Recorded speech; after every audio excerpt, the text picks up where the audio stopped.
Hey, fellow nerds and geeks. Aaron Nabus here, and thanks for tuning in to the Hall H Show podcast.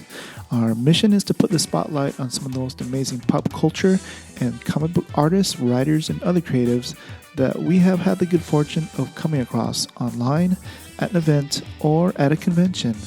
My co-host Alex Benedicto and I are ecstatic to share this super awesome episode where we interview someone we met at San Diego Comic-Con 2016 when we attended her amazing and very eye-opening panel about how you can use a mobile phone to make a movie good enough to be on the big screen. Her name is Susan Botello of S. Botello Productions, and she is the creator of the International Mobile Film Festival, which takes place every year in San Diego, California. She is one very good example of why you should check out the panels at SDCC and other conventions that you attend. We love her passion about a medium that is getting ready to explode. Like a movie, this episode is 2 hours long, so sit back, get some soda and popcorn. I'm going to get some Junior Mints and enjoy our conversation with Susan Botello, recorded at the Hillcrest location of Lestat's Coffee here in San Diego, California.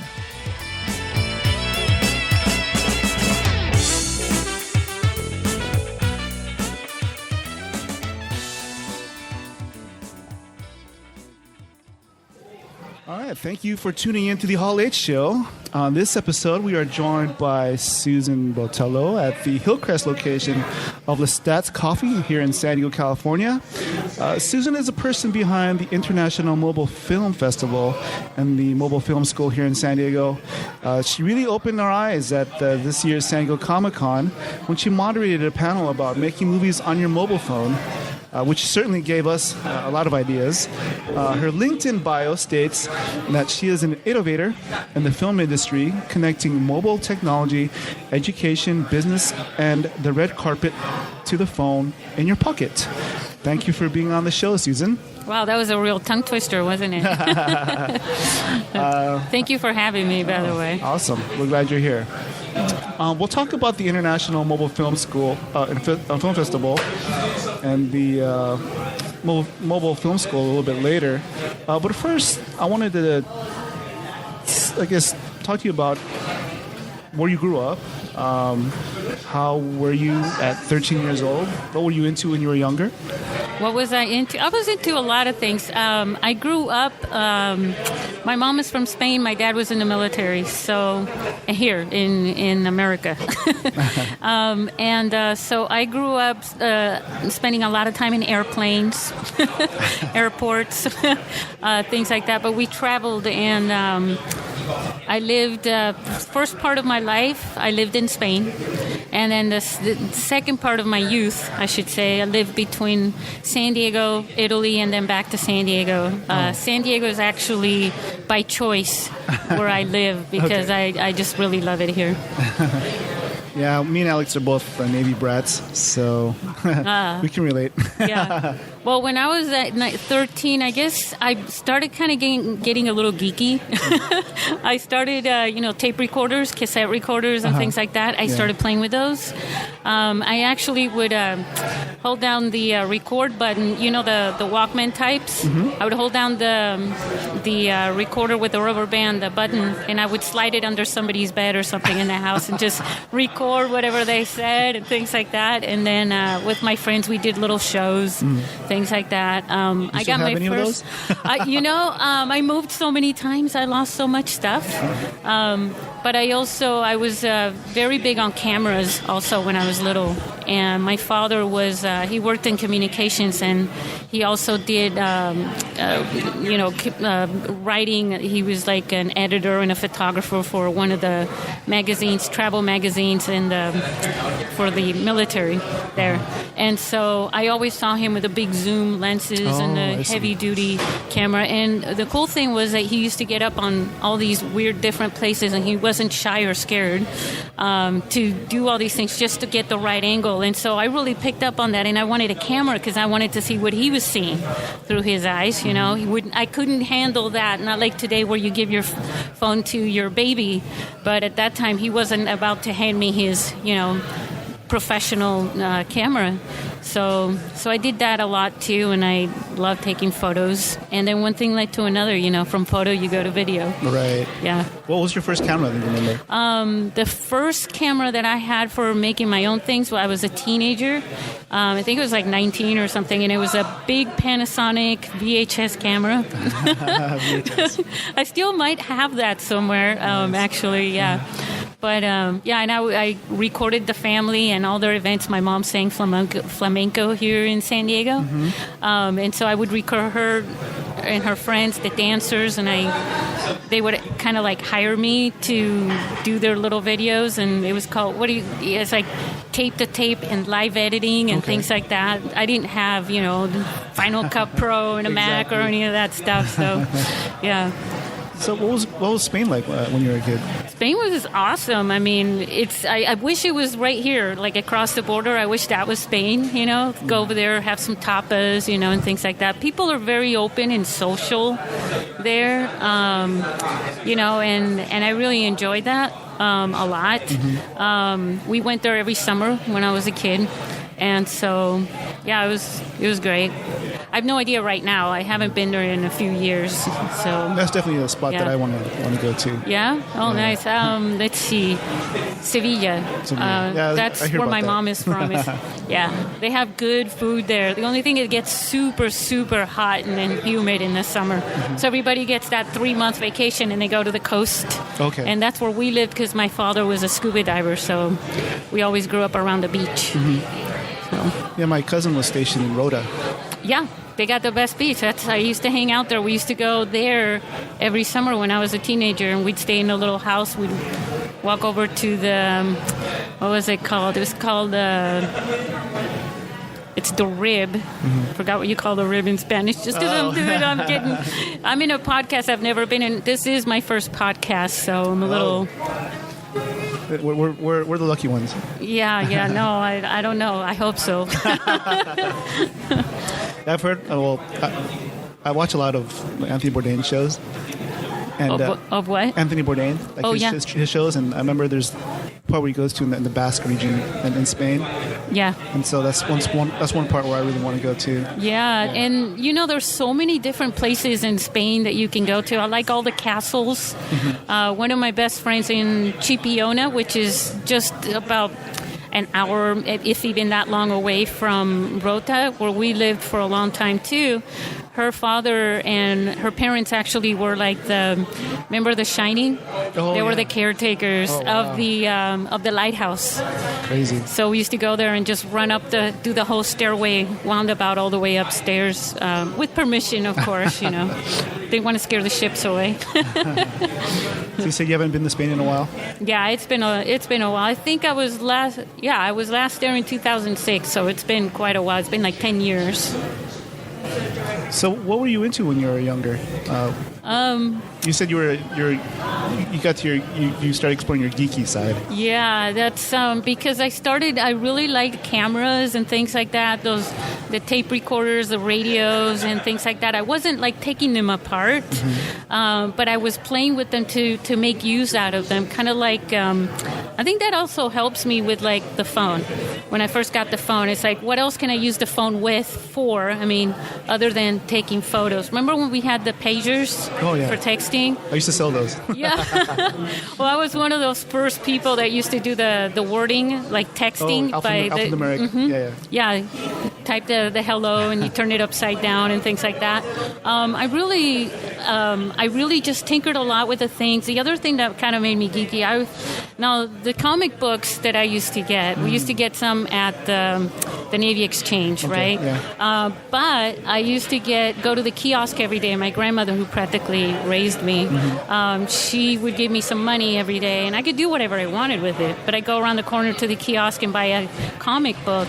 And while most grandmothers are reading fairy tales, right, little storybooks, my grandmother would read me an entire comic book every night when she put me to bed, You remember what comic books you used to collect?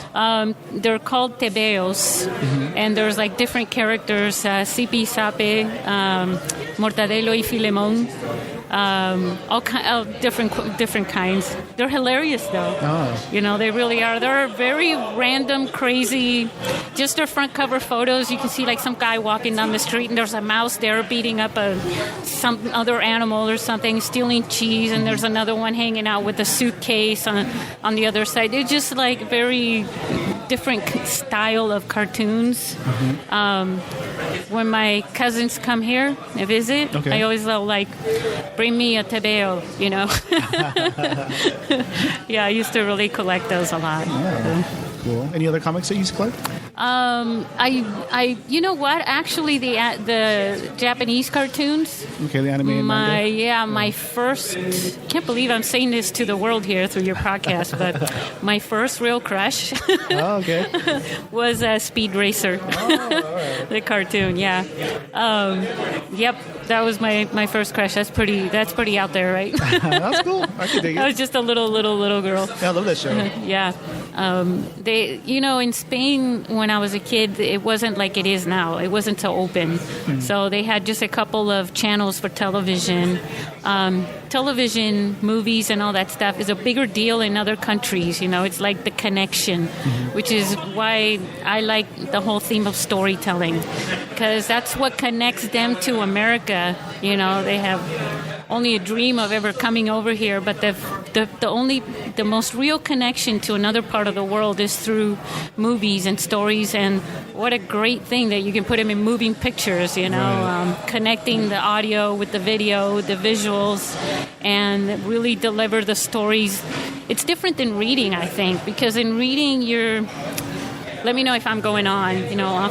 But with reading, you're reading it, and you have to focus. You have to sit down. You have to stop what you're doing, and really focus on what's going on. And then your mind goes.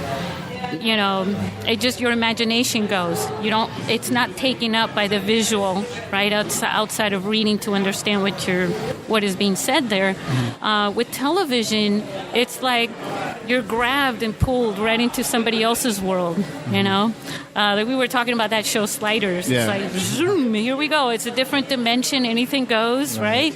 And you're a part of it. And we look forward to. That's why I think part of the reason people get hooked up on shows, you know, like right now, The Flash, Supergirl, that stuff going on. And CW has it locked down on those shows. Yeah, there's like, you just go right there. You're like, I know it's a different story this time, right? But it's the same characters. It's a different world again from what I'm living right now. It's good therapy. I mean, you know. Yeah. So you mentioned, to the audience, prior to the podcast, we were getting coffee here at Lestat's, and then we started talking about Sliders, because we're at the location of, I guess, where they used to film Sliders. There's a huge statue of the Sphinx. Is that what? Yeah. So it's pretty trippy. I think they're thinking about remaking Sliders. I'm not sure. I heard something about that. Yeah, I can't remember. You know, like you said, I was all the way back in the 90s for that, right? Before my time. Right before mine. Right. What was I doing? It was. That was a fun show. You know, I think I'm just gonna say this, but I'd like to see people using the live broadcast shows for narratives instead of just a lot of I'm bored at home, look at my fridge, you know, things like that. There's a lot of things you can do on platforms like that where you can create stories and actually have a series going on. I was thinking one time about doing a zombie show or something like that, like all the other zombie shows, but to have a series, but have it be live, you know, on Periscope. Ooh, you know, interesting. Yeah, and I'm just giving my crazy ideas away. I mean, I actually even started writing a screenplay and everything like this. I do a lot of creative stuff, but then I can only go to so many. But yeah, I just thought that was a really good idea, because you wouldn't necessarily tell people at first. You're just doing a regular Periscope. You're walking around somewhere, and all of a sudden you start seeing the signs of the apocalypse, and then next thing you know, zombies come, and then somebody would text you from another location generation with Periscope. Yeah. You know what's going to happen? Yeah. Robert Kirkman's going to do that.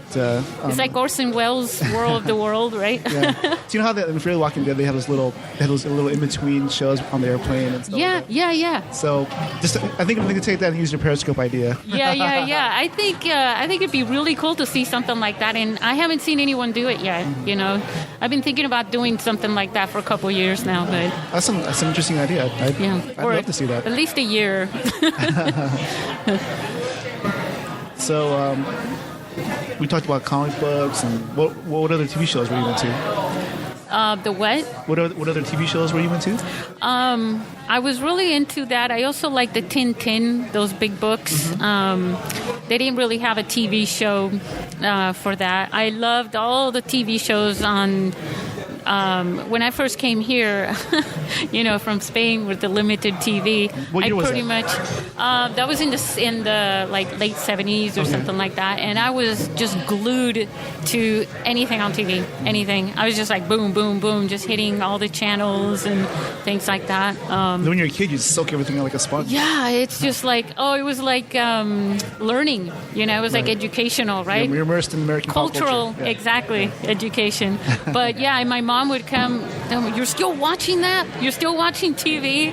One show. Well, then the other one comes on, which is,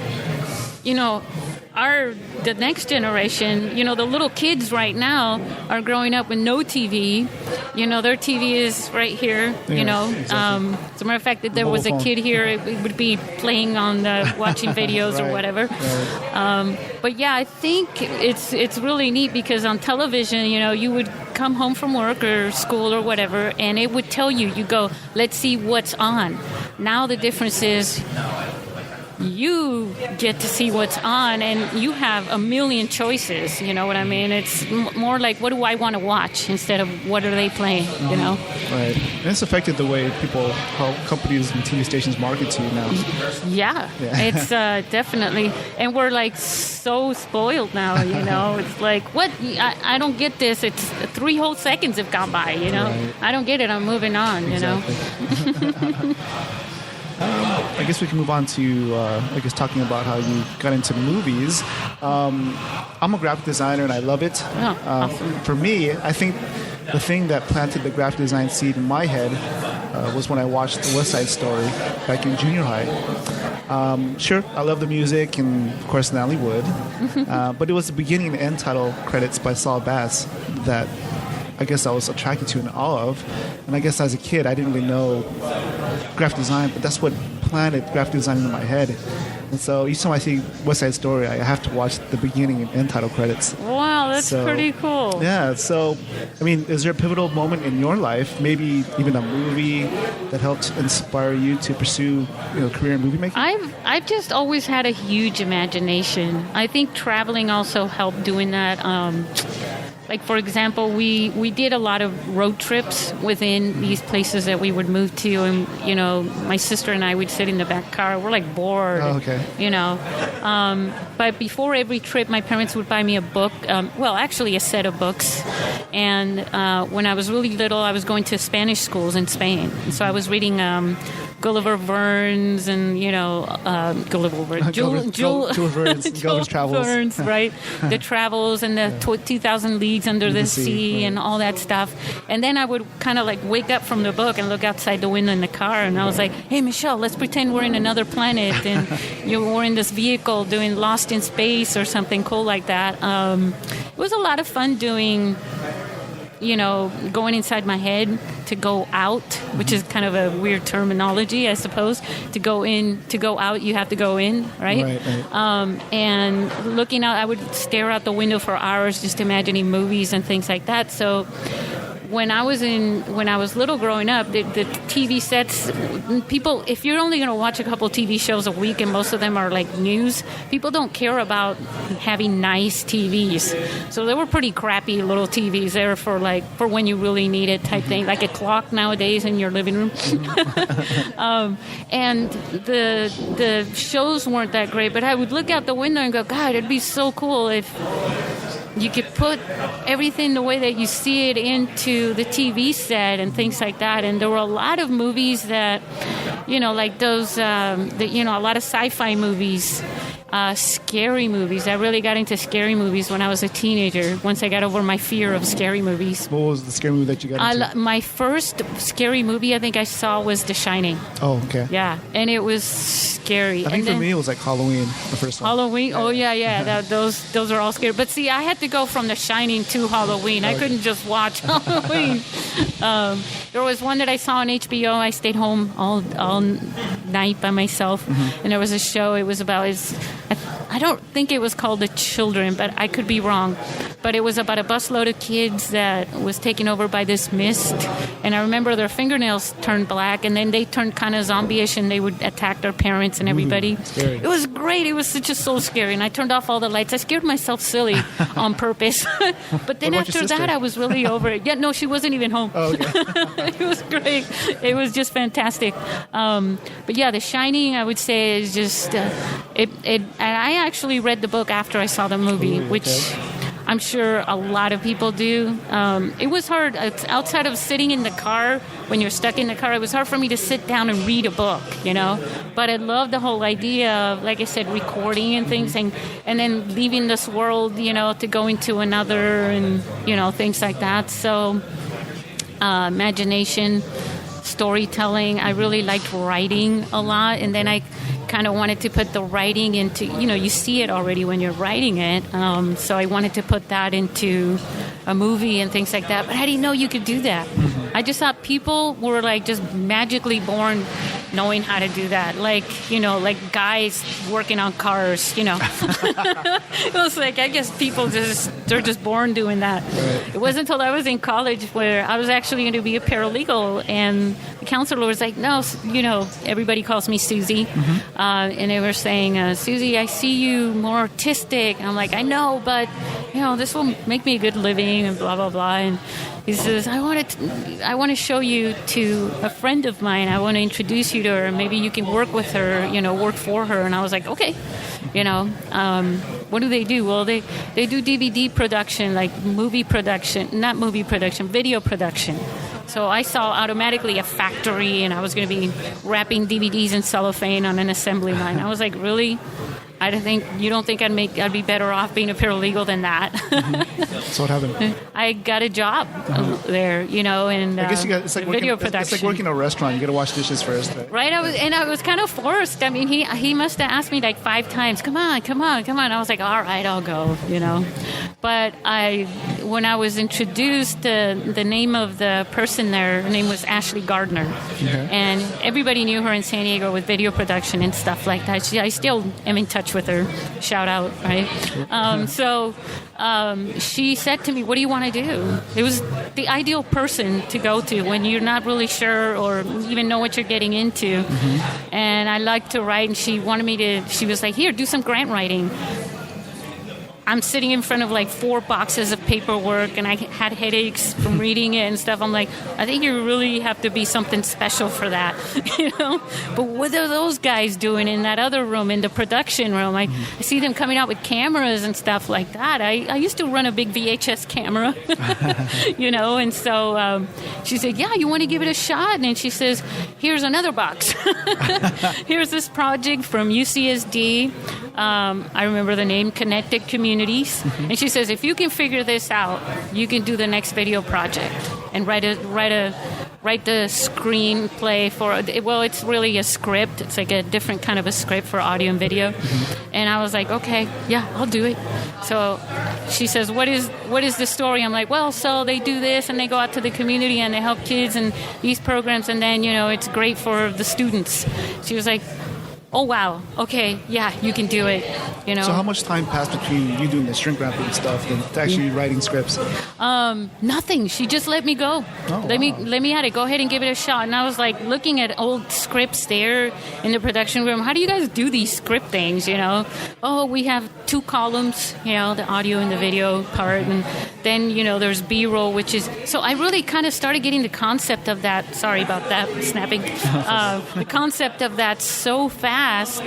I really ran with it, and she was great. I would take her the script, and she said, okay, so basically you got the audio on opposite where the video should be, and this and that, and you want to put some time limits on how much you think each part of this is going to go, and then explain more about what B-roll was and things like that. And what is B-roll? B-roll is basically your visual, everything you see. So you have in a script, you have all the audio narration, somebody maybe doing a voiceover, right, introducing this thing, and then you have an interview of somebody, what you want them to say, at least a space there with a question, what you think they're going to say, and then relate all the video parts that you get.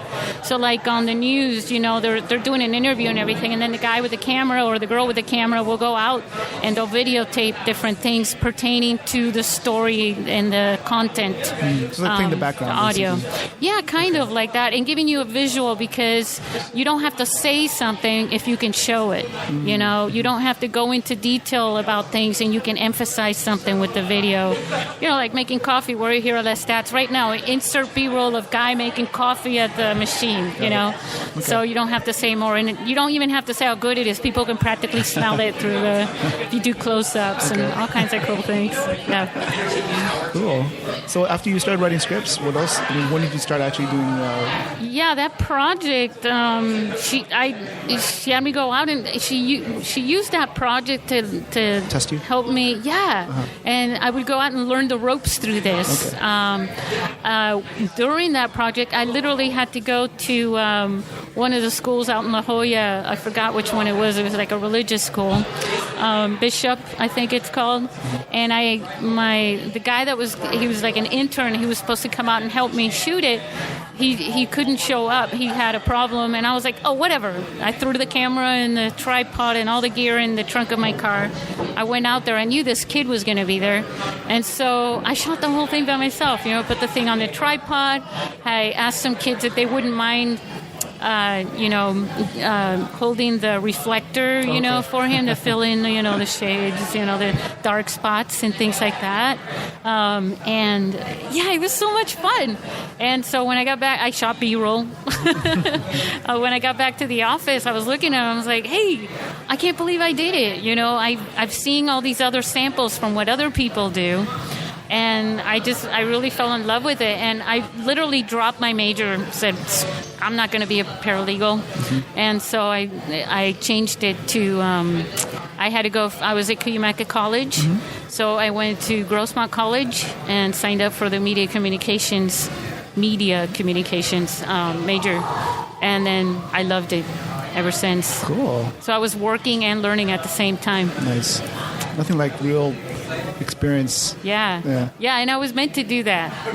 Always enjoyed the storytelling, photos, the audio. It's like everything just comes together. It's one of the reasons why this just comes so easy for this whole. I got so much passion for the mobile filmmaking. Being able to take your phone and share your story so easily now, where before you need a funder, right. You need camera equipment, you need to know the engineers behind the camera, literally, and this way you can sort of go on Facebook or Instagram, wherever you want to go, and put a team together. You need some props. Hey, give a shout out on Facebook. Somebody might have one of those lamps or something, whatever you need, and you can put that whole story together. And you really don't need that much. It's already with you, And if you don't have a phone, right, then somebody around you does. Right. Most cameras now, the quality of the video, back when I started, people were questioning it. Like, you can really put that on a big screen? iPhone 4? Is that when you started? Okay. Yeah. And in the beginning, I was also accepting regular cell phone cameras.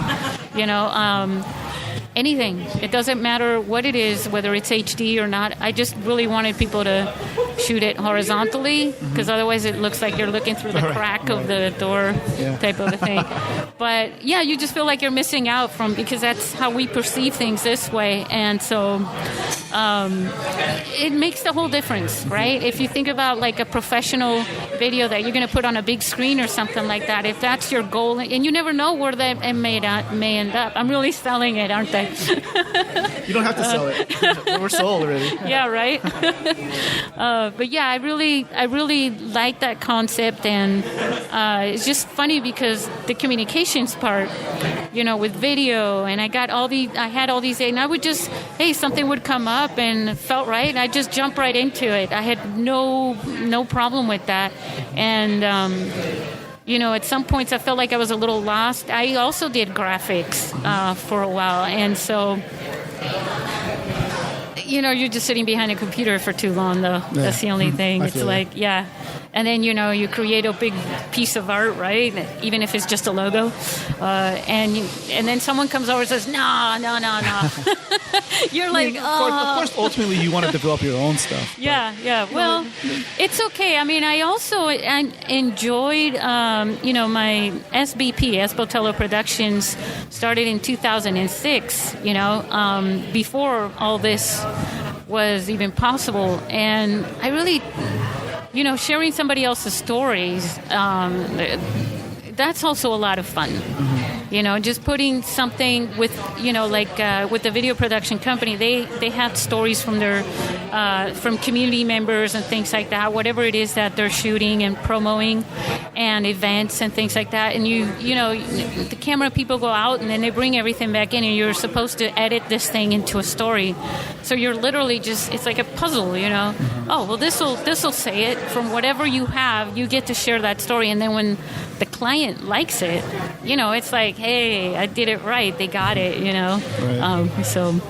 Yeah, I mean, that's one reason why we started the podcast, because we love hearing other people's stories as well. Yeah. So, once again, I'm glad you're here, because from what you've said so far, it's such a cool journey that you've been on. Oh, it's definitely been long. It's been wonderful. Mm-hmm. There have been no bad moments, I could say. Nothing turbulent that ever went on or anything like that. Mm-hmm. The festival grows every year. I get to meet people from all over the world who, some days it really strikes me. It's like, wow, I just spoke to New Zealand, Australia. I was talking to Spain. I was, talking to somebody in San Diego who's from Nebraska.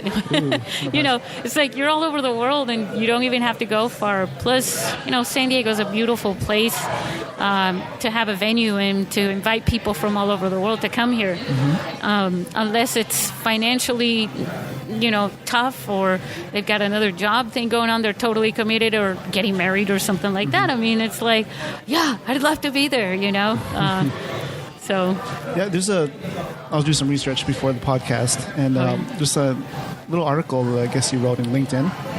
It's the winning every risk you take. Oh yeah. So I'll just read a little bit of an excerpt, and you can expound on it. So, quote, it says, a few weeks ago, one of the students for our mobile filmmaking workshop reached out the night before a shoot when their camera person had to cancel. They needed a video for their campaign to fund their next film. Their film will not be shot with a mobile phone. They had a script and location and were ready to roll. All they needed was a camera.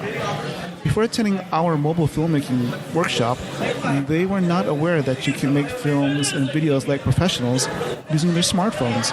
So they reached out to me, Susie, for some advice, and then realized that they would need to get microphones to capture good sound and some other materials to really make it right. The night before the scheduled shoot, they asked me if I could do it with their Android phone.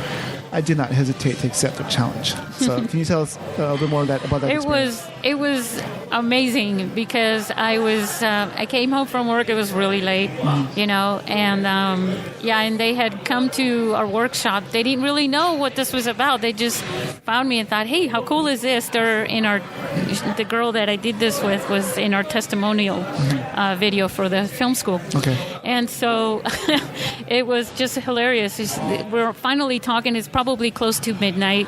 And they said, yeah, so we were thinking about doing this video, for a funding campaign. And, things happened, fell through. And now we're thinking, oh, well, yeah, we took that class. We'll shoot it with our phone, And then we went, oh, wait. We're going to need microphones. We got to do this tomorrow. I was like, okay, I'll do it tomorrow, And so we did it the very next day. And then they wanted everything shot in, at sunset, the magic hour, which is really more like the magic minute. And it was such a great experience. So we ended up shooting it on their phone, not my iPhone. We used their phone. We started out with an Android, and then we ended up using one of the side actresses' iPhone in the end. But it was great, that everything that happens on every movie set, and this was just a funding video. That there got, the guy blowing the leaves right down there, and then when they had this little, like a duo type thing skit that they gave. I had the photo safari thing that I brought over to Comic-Con, the stabilizer. Okay. Yeah. And it's nothing major, but it's good enough. I held it pretty steady. With the lighting, I said, okay, we can't goof around anymore, right? It's time to do it. We've only got one take. Right. And all of a sudden, everything just happened. It was like turning on a button behind them, and no more silly gigs and things like that, little giggles and things like that. All of a sudden, they got serious. They did it all in one take. You could see the light going down at the same time, as the sun was going out, and it was a lot of fun. It was like a 5-minute. It ended up being, I think, about less than that. I think it ended up being like a 3-minute video or something like that, and then they put it on their, I don't know if it was GoGo or Kickstarter. It was one of those. Right. GoGo, you know what I mean. Yeah. That's a band from the 80s, right? The Go-Go's? The Go-Go's, yeah. Bengals. Right? You mentioned the San Diego Comic-Con earlier. That's where we met you. Yeah. Could you please tell us about the panel that you moderated? That was so fantastic. I was trying to get into Comic-Con for years. How long? Well, when I first started my film festival, I'm going to show you this photo. Okay, so now the podcast has turned really real because I'm about to show a photo right off my phone. So there was this, you see this card here, it says, "Are you chicken?" I'll take a picture of it. Yeah, it says, "Are you chicken or are you human?" It says, "Are you chicken?" and then there's a QR code on there. And then it says, or "Are you human?" If you're human, it says, "Don't be a chicken." Scan the code. Do it. Let me take a picture of that. There it is. I can always text it to you, though, too. This is more fun. Yeah, I know. Hold on. I don't know if this is going to get... You'll see. That's good. All right. So that right there was the first marketing campaign. That card, I printed 1,000 of them. I think I handed out about 800 of them during Comic-Con. I laminated one so people would just scan the code. That was in 2010, and I went there at 4 a.m. and started just I couldn't get in otherwise, It was so much fun, and I was like, this is where I need to be. Just judging by the responses I got from people, I would just walk up to a stranger, "Hey, are you chicken?" And then in the car, they're like, "What?"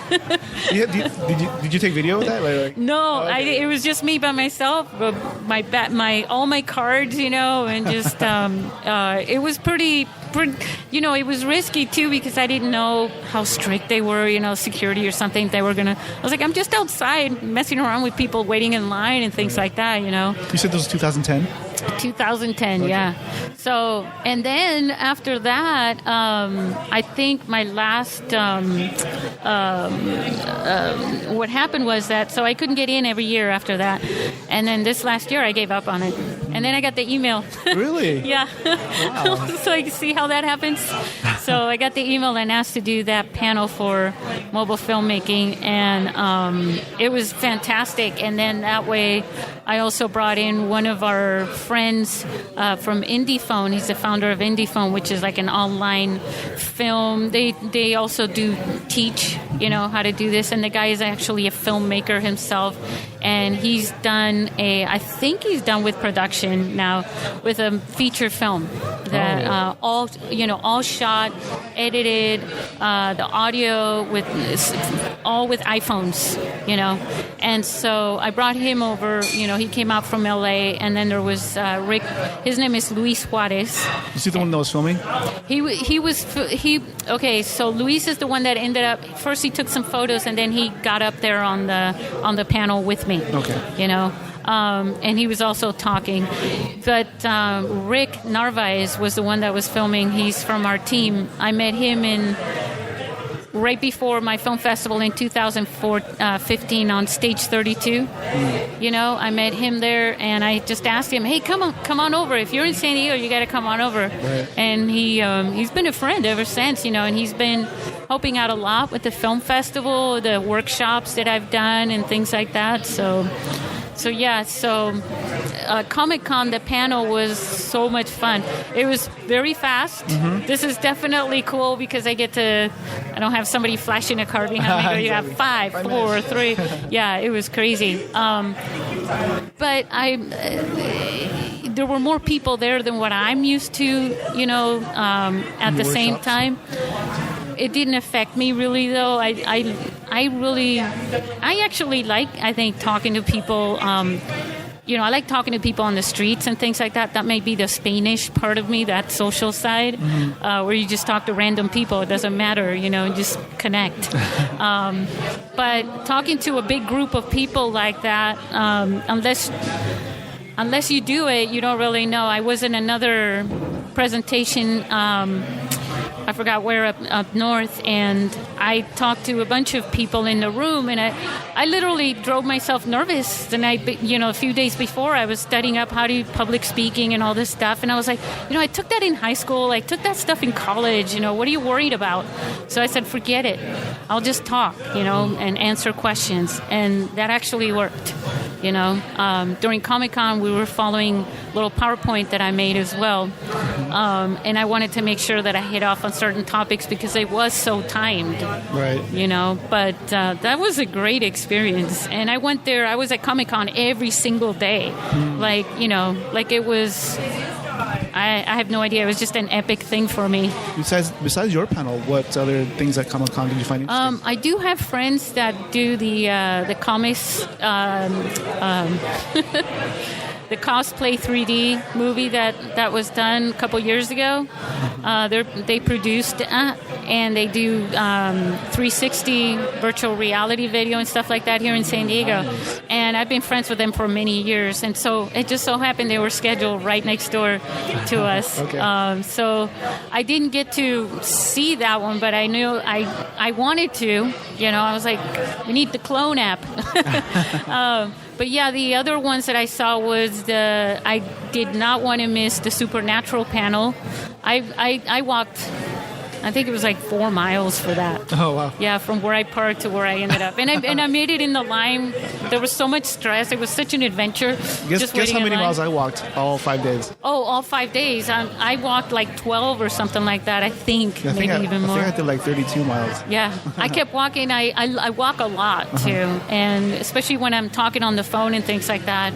Forget, you just walk. But that was definitely great exercise. I need to do it again. No, for sure. You don't have to wait till Comic-Con to No, walk. right? Oh, the Walking Dead panel. Oh, wow. For the You got into comic that? books. I actually read all those comic books, so... I stopped after 100. Well, yeah, that's when they stop, pretty much. So, did the new ones come out yet? Because I'm not sure. because I know the series is back on. I'm like, pick up so you can... it was pretty cool. Yeah, I binge read. People binge watch Netflix. I binge read comics sometimes. I'm only starting to get back into comic books in the last few years. I did have some comic book, when I followed them on Twitter, and, you do the hashtags and everything. I did have one follow me. He was really cool. He and I had a conversation Actually, I even told him about my grandmother, reading comic books to me in Spain, and he was like, I can't even read Spanish, very well. So who's that? I can't remember his name. I feel bad, but what comic book? It was one of the more independent ones, but it's up there, and I can't. What he did was he kept asking me questions and things like that. I guess he was feeling out to see which one he would send me. He wanted to send me a link for one of them for me to read and see what I thought, and he ended up sending me two. So, oh, wow. Anything else that that you found interesting? Yeah, I watched that. I watched, and I definitely did shoot some videos, with my simple little rig, not this big one that I just showed you. Mm-hmm. But I shot some video while I was there of some of the cosplayers and everything like that. That was so fun, When I really enjoyed going out by myself and just walking, by myself, and then Rick was doing other things. Because it's like you and the world right there. You're not you and somebody else and then the world, And so I just pull over people, right? Because everybody's just walking around in circles. Everybody was like a zombie. You just need to stay in one spot, really. Yeah. Right? Yeah. I did go to the part where I went to so many different places where I would just stop, and just, okay, oh my God, come here. You want to be on this? And everybody, what I saw there, I saw like maybe 6 different people doing the live doing the live streaming. Okay. Vlogging, basically, which is fantastic. And a couple of them had there was a guy there that had a really nice gimbal thing going on with kind of gave me an idea for doing this too, even though I've seen so many types of rigs like that where you put the microphone and stabilizer together and you make these things. There's these cage looking stabilizers and things like that, and I was like, you don't need anything that extravagant. The whole point is to just keep your fingers off that phone, because apparently we do these little vibrations that come out through our fingers and we don't even realize that. And also just practicing doing things where you're balancing, putting your elbows inside towards your hips and things like that, and also helps too. But I saw this guy with doing that, and I was like, you got to come to our panel, and I was going this way, he's going that way.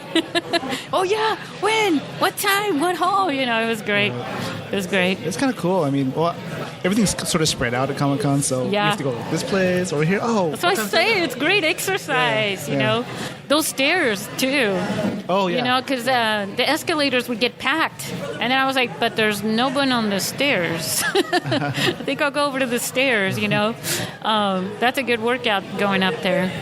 And again, everybody's open to talking to you, and it's great, what was that zombie superwoman? Did you see that one for the makeup? They were doing like Hollywood makeup or something like that booth there inside where all the exhibitors were. Okay. And there was like that Supergirl dressed like a zombie, and she was fantastic. It was like did a couple selfies of that, I did a tiny little, the thing is I was so excited about being there, and it's just eye candy everywhere, and there's so much, like, it's almost like when if you were going fishing with using your hand instead of a net, it's like just grab it random, it's just fish everywhere, right? There's definitely a lot going on. Yeah, and so a lot of my, when I'm reviewing them, I'm I should have talked more in that one, or that one a little longer, I was really ready to book it after that interview, things like that. But it was something one of my little side projects to maybe make a little montage of all the little videos that I shot, things like that from there. Yeah, we're looking forward to seeing that. Yeah, no pressure. No. No pressure. You have any questions on it? All right. I guess we can go into the International Mobile Film Festival and the Mobile Film School. Can you tell us when they were created and, most importantly, why? Well, okay, the reason why is because of the whole thing about money and funding that I was bringing up earlier.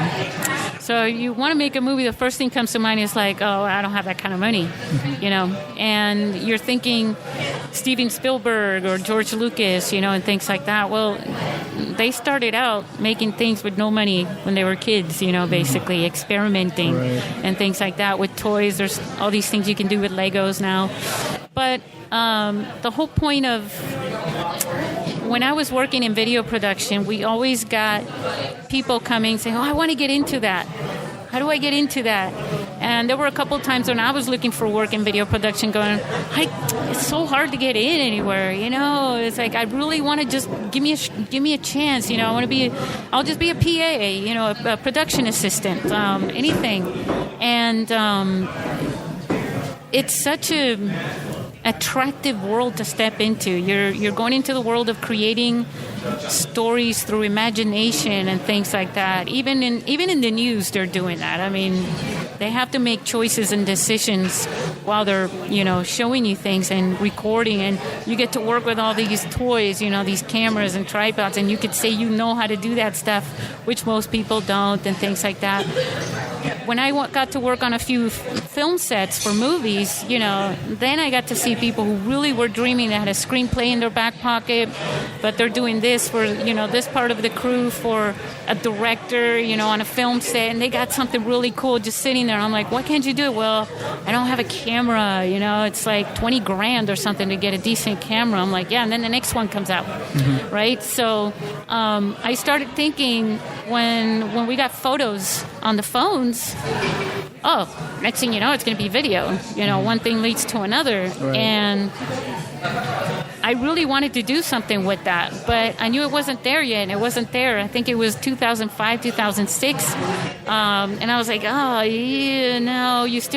got to do something. I got to wait, basically, until you can put it on the big screen. Point to that is, back in 2009 when I started finally saying, that's it, cell phones are good enough. They got video cameras already.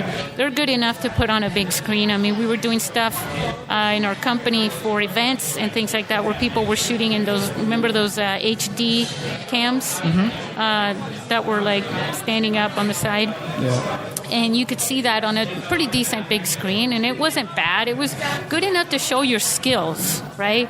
And everybody starts out with their skills, you're learning and you're making little films, and you're not getting to do that because you're waiting on the camera or you're waiting for somebody to finish with that one so you can borrow it, things like that.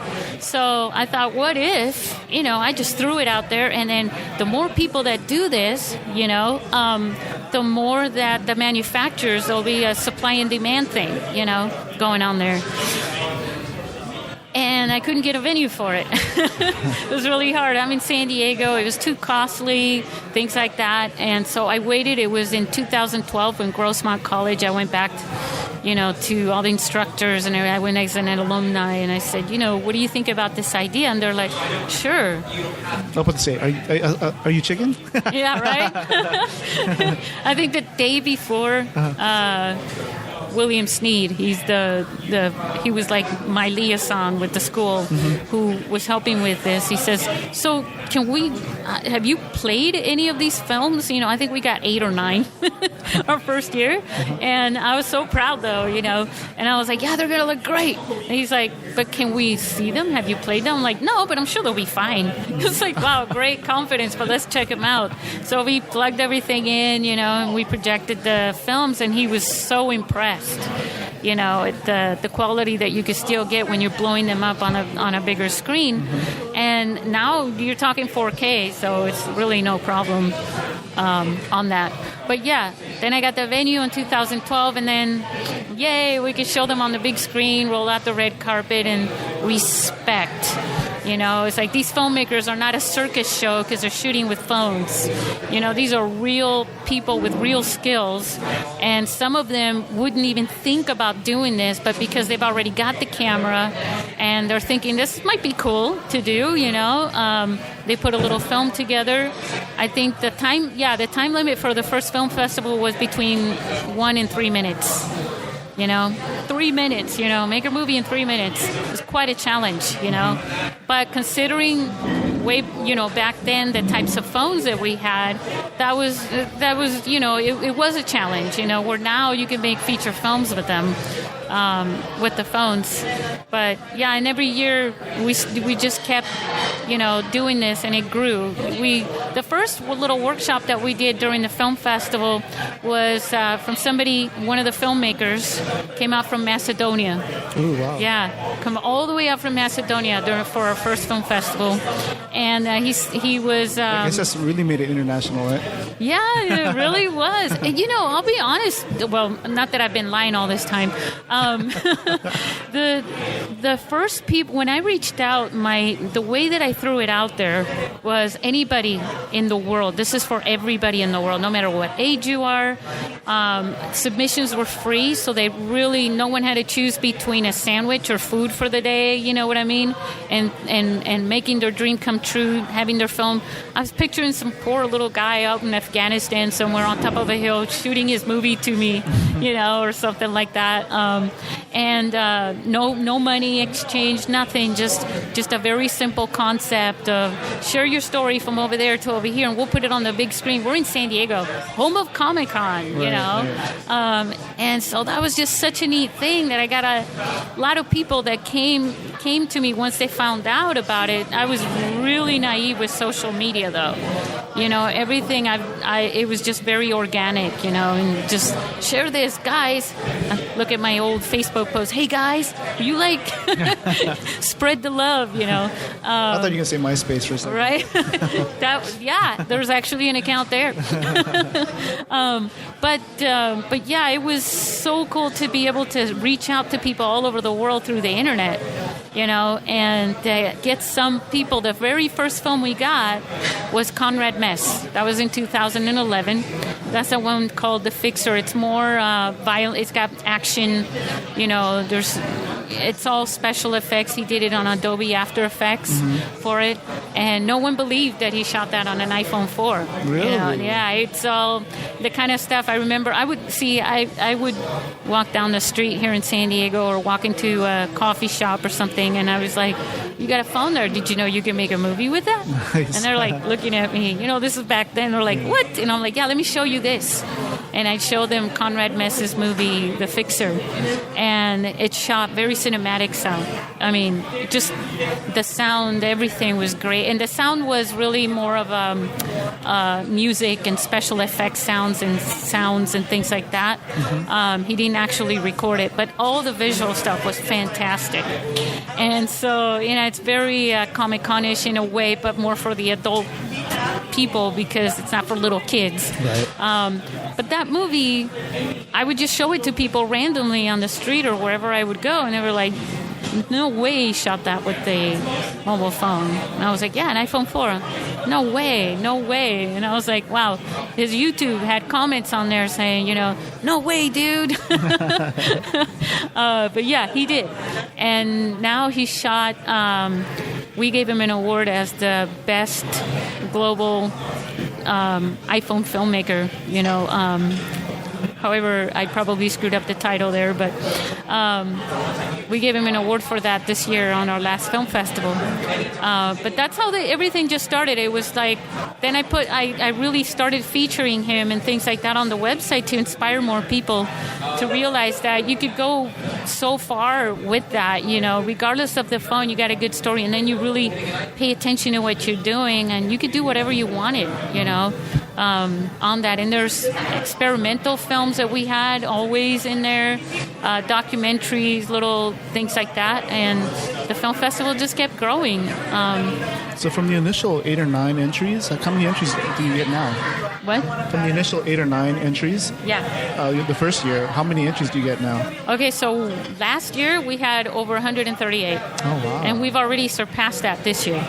But those are just films coming in, and we only allow one film per filmmaker, so it's not like one filmmaker putting in 3 or 4 films or anything like that. No multiple categories or... Yeah, I really, pretty soon we'll start doing serious categories, but for right now, I really didn't want to put any limits. I wanted people to be as creative as they wanted to, because you're building it, so you don't know what can come out of it. And there's like this new genre that comes out of it because there's things you could do with smartphone filmmaking that you can't really do with other cameras, including embedding some of these apps that you use for shooting, like there's Super 8 apps and things like that. Like a filter, Remember the movie Super 8? Yeah, so there was an app that came out for that back then, and people used it for making little films with that, and they would just put them on YouTube. And I was like, no, I'll put it in my film festival, and we'll put you on the red carpet, we'll make you a star, basically. I just remembered, remember this TV show House? I think that was a show that they used the Canon 5D to film it with. So I think at the time I was thinking, oh, that's pretty cool. They're using the camera. Yeah. And I think I had the thought of like maybe one day they'll do like mobile phones. So I think I thought that back then. Yeah. The one thing that I've learned was, so when I first started thinking about this, I couldn't find it anywhere. I just couldn't find it. And then there was one place that had, it was in France, and they had, they're friends of ours now too, Mobile Film Festival. And their Mobile Film Festival is the name of their film festival. And it was 1 minute, one story type thing. They did a thing last year for climate change, but it was like only 1 minute and something else. And I was thinking, I think it was online also. It wasn't a festival like with the red carpet and putting it on the big screen and everything like that. And I was like, still, that doesn't work. Then there was the iPhone Film Festival in LA with Ruben Kazantsev, who is the founder of that. And I think from what I saw, it was online at the time as well. And I thought, well, they're just limiting it to iPhones and I think maybe iPods. I can't remember, but it was mainly iPhones. I was like, no, everything, right? Just leave out the iPods and things like that, but have it all phones so that the industry gets focused on the phone. And my whole point was like, you got to make these cameras better. And you can't just call up Samsung or Apple and say, hey, man, can you make these better? Because I want people to make films. It's like, what? So you have to show them. And so where was I? Well, I sort of went on a tangent. I talked about House and how I thought at the time when they were using the Canon 5D. And you had that same idea. Yeah. So there were a few people around the world. Max Schlesser, who was in New Zealand, he was like, did you know I started making movies with actual real little cell phones back in 2004? I even went to Japan and places like that, and I did these little things, and I played around and made... He's very experimental when he films, and he's very scholarly about it as well. So his films, he played these films with like techno-type music and pixels and things like that. And I was like, this is pretty interesting. There's Conrad Mess on one side making very cinematic type films, like adventure films and things like that with special effects, but very true to the Hollywood, big blockbuster type of a thing, movie. And then you got Max doing these really cool, creative things, with his phone. And these guys are each in different continents, And here I am in the U.S. Conrad Mess, when he showed us his first film, it's like, oh, I'm from Spain. I was like, get out of here. Really? Right. So to have both of these things, these kinds of filmmaking, it opened up my mind. So the Mobile Film Festival has taken place here in San Diego every year, of course, and then we bring the filmmakers from different parts of the world. Well, we don't bring them. I wish I could just bring them, Logistically, it's probably hard.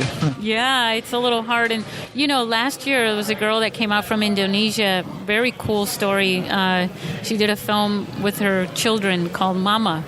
And she came, Elizabeth, and I'm not going to hack her last name.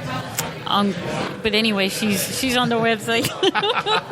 Her film's called Mama. Sorry, Elizabeth.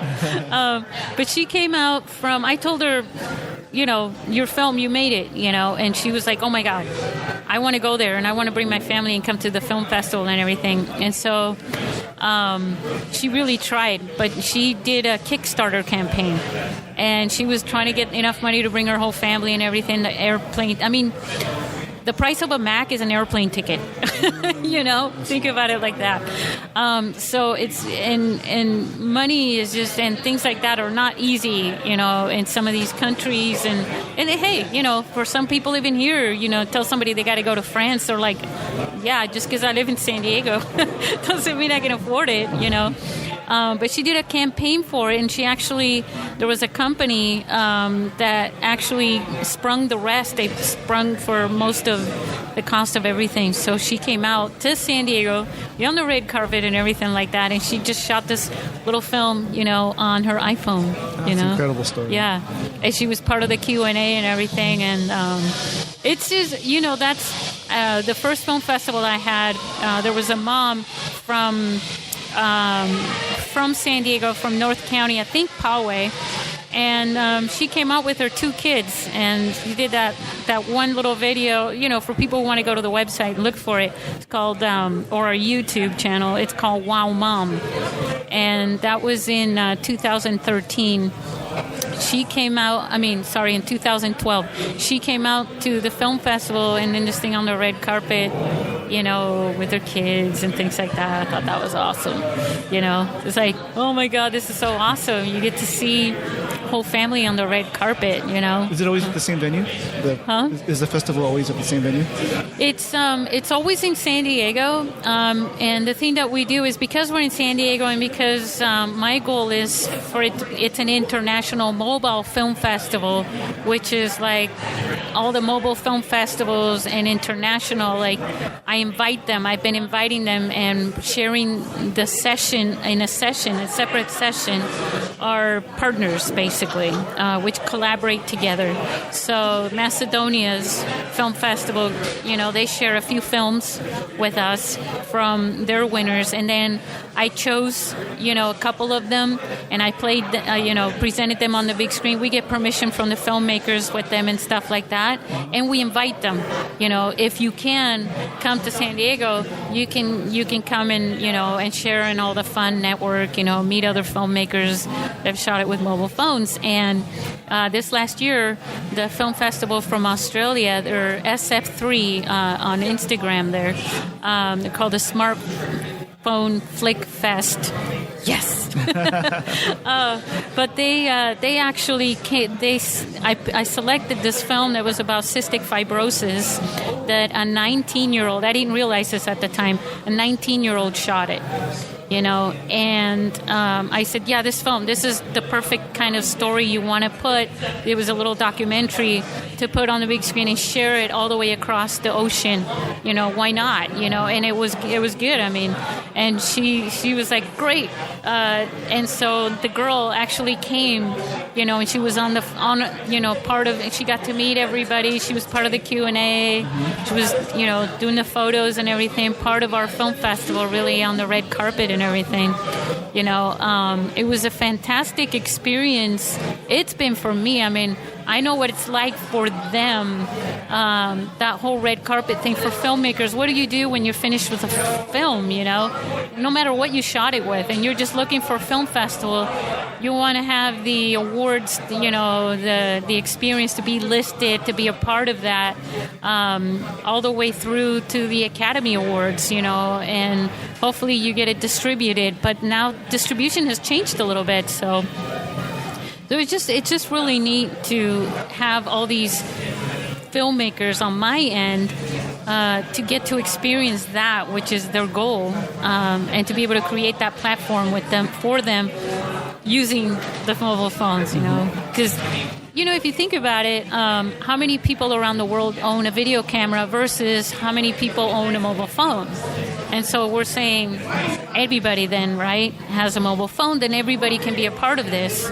And we're not leaving out people with cameras either, because they also have mobile phones. So, right. So it works. Yeah, definitely. I guess entries for the next... Yeah. Okay, now here comes all the fun part. You saw me light up there. So we have a mobile feature film category this year, which is brand new. And it's not a 2-hour film. We're just starting it out and then introducing it. And, of course, you're shooting it with a phone. And that one is between 20 and 60 minutes. That deadline is November 19th. It's this month. Okay. Then we have another submissions, our traditional one. It's 1 to 5 minutes on the shorts. And that one, the deadline is December 19th. Okay. So we're still open for submissions on both of them. And then the festival dates are the last weekend of April every year. This year we're actually opening it an extra day. So it's going to be opening day the 28th, then the 29th, and then the 30th. And that's Friday, Saturday, and Sunday of next year in April. So cool. Yeah, we'll definitely try to make it out there. Yeah, and I like I said, we're getting a lot of films. I can hardly keep up with it. We use Film Freeway for that. Been using them for a long time, So that's a really great platform because the judges, we select a judge panel, and they're not all sitting down together. I actually tell them to keep apart from each other so they don't influence each other or anything like that. And they judge the films right on that platform on Film Freeway, which is pretty cool. So that's awesome. I guess we can talk about the mobile film school. Yeah, the what? Mobile film school. Oh yeah. So we actually announced that during our film festival, the very first one, that we were going to put this mobile film school together, and ultimately I wanted to be an accredited school. Right now it's not. We reached out. I just had this idea. Well, if we're going to show them and inspire people, we should start teaching it too, to everybody who we can. And I've gone through different ways of doing that because there are tutorials and things like that you can do online. But I've really settled on, at least for now, to reach out to more people here in San Diego, introducing the workshops and doing the hands-on portion. We didn't get to do that at the Comic-Con. Plus, there were a lot of people there. There was no time for that. But during our workshops, we actually have people shoot interviews. They interview each other and things like that. And we do them, running sound, the video, the lighting, and things like that. And one of the things we're doing with the workshop outside of hands-on is opening it to more than just for making movies. And there's a lot going on in social media right now with video, for example. Video content, video marketing. I mean, they're pushing it everywhere. Like, they want videos. I think on Facebook now, you want to be at the top of the game, as a business. Video shows up on people's timelines, above and beyond anything else you post. So there's all these things going on, all these wonderful, and there's a reason for that. I mean, video is the best way to really share a story, and that's another thing that's happening with businesses and marketing is sharing your story. And so in the traditional world, you would hire a production company, come out and do your video for you and make it all professional and everything. We've gone from that to people just grabbing somebody at the office and shooting these selfie type. Some of them are not so good, but the thing is, when you're a business, it's not like you're watching your friends. So you really do want to create some more professional videos that really capture, just like you would with a blog, or a post or something like that. And so we're going to be showing people how to do that. Like I said, I started out, doing video production and promo videos, PSAs, event videos, funding videos, all kinds of videos like that. So I'd like to put a lot of the tips and tricks for doing that instead of doing that myself for a business, to ask especially small businesses and entrepreneurs and anyone with a message that wants to put it out there through video, how they can do that. Learning what I've learned over the years and how I can simplify it. And it's in our DNA to make videos. I mean, you see little kids doing it all the time. I've seen some YouTube videos from little kids. I did have a couple of them on Twitter that sent me a link. Hey, check out my video, you know. And I go there, they're doing this stuff with green screen. Another one was doing something with a water gun, you know, doing around a corner shooting. But they were doing all the right stuff with the camera angles and things like that. And they were picking up from here over there. And I mean, it was just amazing. And we're watching, we all grew up with television and movies and things like that. So as soon as we get behind to do it, you know, like just the editing part, we know more than we think we know, you know, so that, oh yeah, I do say that as part of my presentations. It's like, you'd be amazed at what you know. So what's the curriculum like for the school? So what we do, basically for now at least, is we show them a PowerPoint presentation, which I talk and present, and we show them a couple of films, you know, what they can do and to get them going so that they even know what to see before they can get started on actually doing it. And then once we do that, we just go, okay, now let's play with the toys, you know, and people just drop right in, like literally, you know. It's like, just jump in the pool and start swimming, you know. It was great. And there were people in our workshops who say they've never handled a professional microphone or anything like that before. And, you know, I never even knew how you put a phone on a tripod, you know, things like that. And they're like all lit up, you know, during the workshop because they're glowing and like, wow, it's like an on-job training, you know. Here's all the stuff we use. Now you can use it, and you don't have to go out and buy stuff to try it out and spend a lot of money buying things and then realize that, you know, that's not what you want. You wanted this. And of course, again, it depends. So we don't like to have huge workshops. We like to have more smaller ones. About how many people? About, I would say at the most, like 10 people, to be honest with you, because that way everybody gets a turn, you know, and everybody, it's customizable. You've got somebody in the workshop that all of a sudden now they're thinking movie, forget their promo video, you know, and that's the other thing. If somebody can make a movie and win film festivals all over the world, you can obviously make a video for your company, right? A product, whatever it is.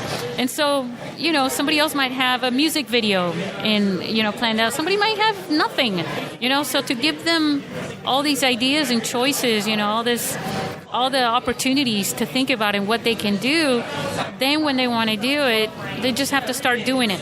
And then they start figuring out what they need for what they do, you know. And I would say any school whatsoever, one of the best things, I mean, as I told you before, I've been around the world growing up there, so I got to go to many different schools, had lots of different teachers, and I would say that some of the best teachers that I'll never forget and that I remember and that probably helped build me, mold me into what I am now and how I think and things like that are the ones that opened up my mind instead of narrowed things down for me to learn, but they opened up my mind to all the opportunities and then just sort of help you in choosing a path to go on depending on what you want, so you're not wasting a lot of time doing these things.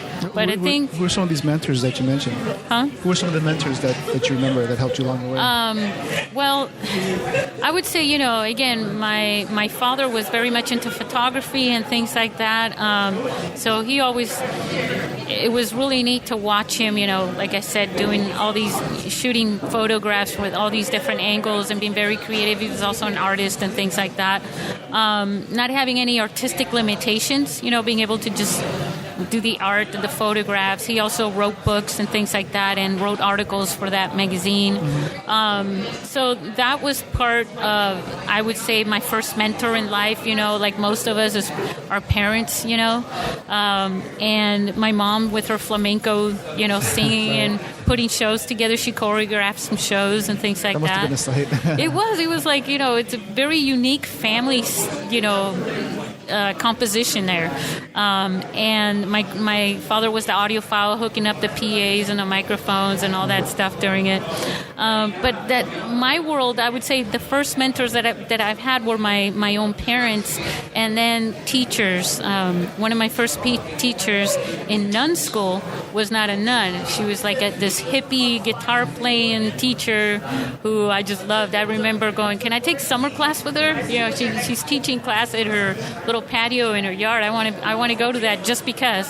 My parents were like, "Wow, you're going to go to school." Yeah. So a few of my teachers have really been mentors. And then there's, people that I've worked for, people that I've worked with, and definitely all these film sets, along with the lady that I told you about earlier who gave me a start in video production. I can't think of anyone who, in a way, I haven't learned something from, because to me, even you guys with what you're doing, doing these podcasts and things like that, and you go to different Comic-Con events as well.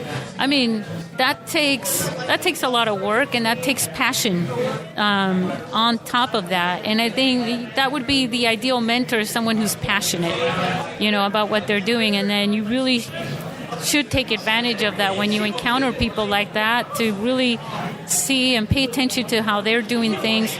Like we follow each other on social media, and every once in a while, I haven't seen anything from them. I'll go over, and I type up your thing and it comes up and I go, "Oh, look at them. They're over there. Wow, look at that. They're like, having a lot of fun over there at that Comic-Con, and things like that. And they get to do that for a living. And, you don't have to work a day in your life when you're doing things like that.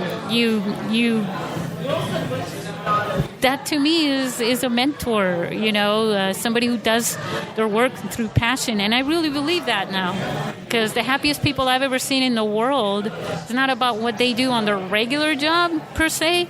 It's what they do for a living, for their life. That's a good point. Right. Yeah. That's good. That's awesome. I guess, what are some of your favorite or influential directors or cinematographers that you follow or are fans of? I would say, so I really enjoyed Star Wars and movies like that for all the special effects and everything. Mm-hmm. And then as I got a little older, I really enjoyed movies like The Shining, when I really figured out what cinematography was. I knew what it was, but I didn't know what it was, if that makes any sense. The camera angles and how you can change a story or a perception of any scene just based on where the camera is and how it's moving and things like that.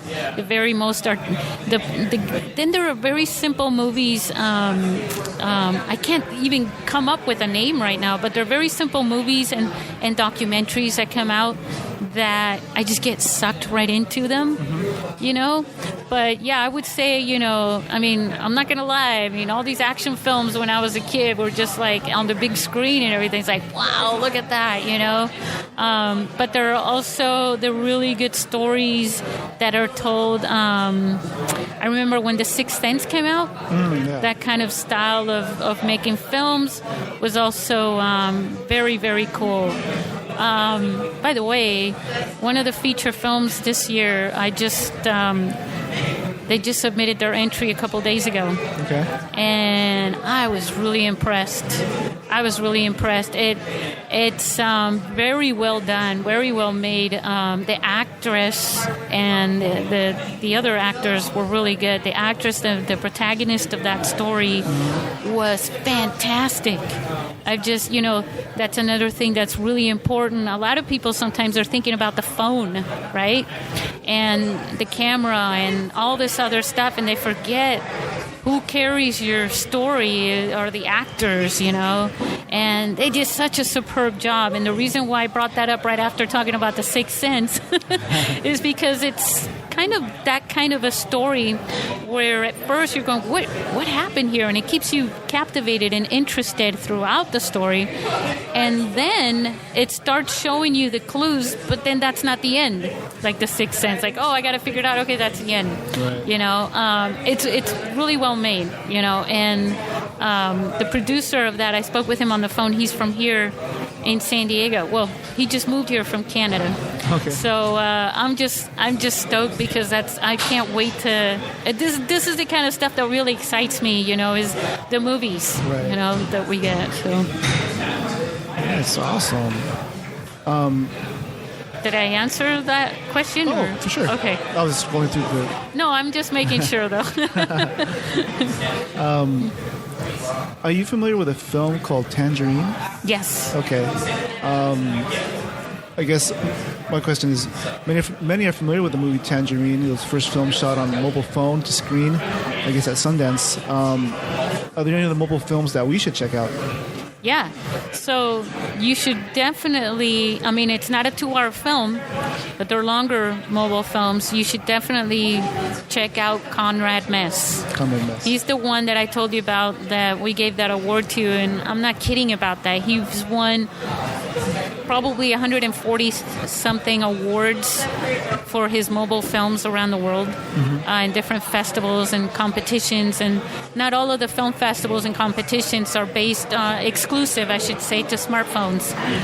So he's got his own style, unique style. A lot of his movies are a little darker and things like that. Did a short 1 minute, I think it's 1 minute, short with zombies, which was hilarious. Very well done, though. With a 4S, with an iPhone 4S, he shot that. It was just great. But that is one of them. When you come to my film festival next year and you meet this guy who made this film, or at least the producer that's here in San Diego, hopefully both of them, him and the director, when you meet them and when you see that film, you'll have I wouldn't say some other, but you'll have a new one to become a fan of because, like I said, that movie was very well done. And literally when the first few opening scenes from it is very cinematic and you're going, oh wait, yeah, that was shot with a phone. It's like that.